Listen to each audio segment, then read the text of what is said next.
রাজপথে নামতে না হয়।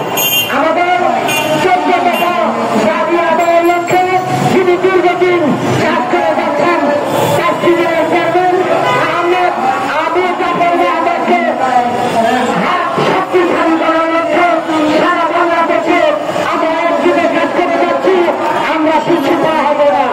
আপনারা জানেন বাংলাদেশের যে প্রান্তে সাংবাদিক নির্বাচন হচ্ছে সেখানে যে সাংবাদিকটি নির্বাচিত সাংবাদিকদের পাশে থেকে দীর্ঘ 6 বছর কাজ করে যাচ্ছে বাংলাদেশ নিরপেক্ষ সাংবাদিকরা।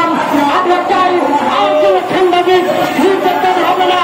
সাংবাদিক নির্যাতন বন্ধ করতে হবে। আমরা আগে যাবো হবে সবচেয়ে শক্তিশালী করতে হবে। এই আশা রেখে আমরা আগে যাবো আদায়ের জন্য সকলের কাছে যেতে সকলকে ধন্যবাদ জানিয়ে আমার সংক্ষিপ্ত কথা শেষ করছি। আবারও দেখা হবে রাজপথে। সেই কথা বলে আমি আমার সংক্ষিপ্ত কথা শেষ করছি। আপনারা আদায়ের লক্ষ্যে আমরা মহিলা থেকে বাতিলের পর্যন্ত আমাদের বিভিন্ন অনুষ্ঠান আমরা পালন করতেছি। আমাদের দাবি যেন আমাদের গণমাধ্যম দিবস হিসেবে ঘোষণা করা হয়। তারপর ভিত্তিতে আমরা এগিয়ে যাবো, এগিয়ে যাচ্ছি এবং সরকারের কাছে দাবি জানাচ্ছি সেটা নামে যেন আমাদেরকে গণমাধ্যম দিবস হিসেবে ঘোষণা করা হয়। এগুলি আমার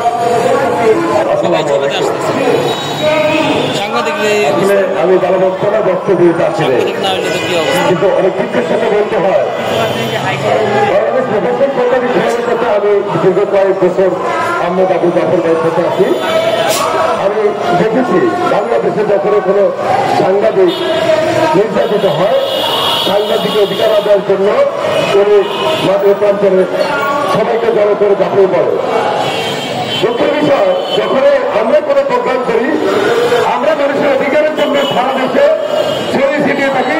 সকালে ঘুম থেকে উঠে রাত্রে 2টা 3টা পর্যন্ত যখন মানুষ বিপদে পড়ে আমরা তাদের অধিকার নিয়ে কাজ করি। আজকে আমাদের অধিকার নিয়ে রাস্তা যাওয়া করবো।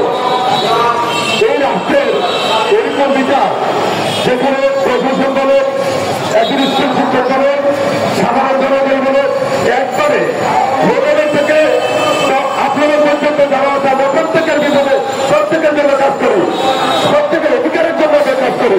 কিন্তু আমাদের অধিকারের জন্য আজকে আমাদেরকে রাস্তা দেওয়া হলো। আরেকটা দুঃখের বিষয় লজ্জার বিষয় বাংলাদেশের বড় বড় মিডিয়াগুলি যারা মনে করেন মার খায় মাঠে তারা কিন্তু আজকে আমাদের এই সমাবেশে নাই। মার খায় তারা নির্যাতিত হয়, তারা আমরা নির্যাতিত হই, তারা নির্যাতিত হলে আমরা হই। কিন্তু দেখেন আজকে যখন সাংবাদিকের অধিকার নিয়ে রাস্তায় এসে দাঁড়ালাম বড় বড় মিডিয়াগুলি আমাদের সামনে নাই, এটা অত্যন্ত লজ্জার বিষয়। আমরা তাদের জন্য আন্দোলন করি।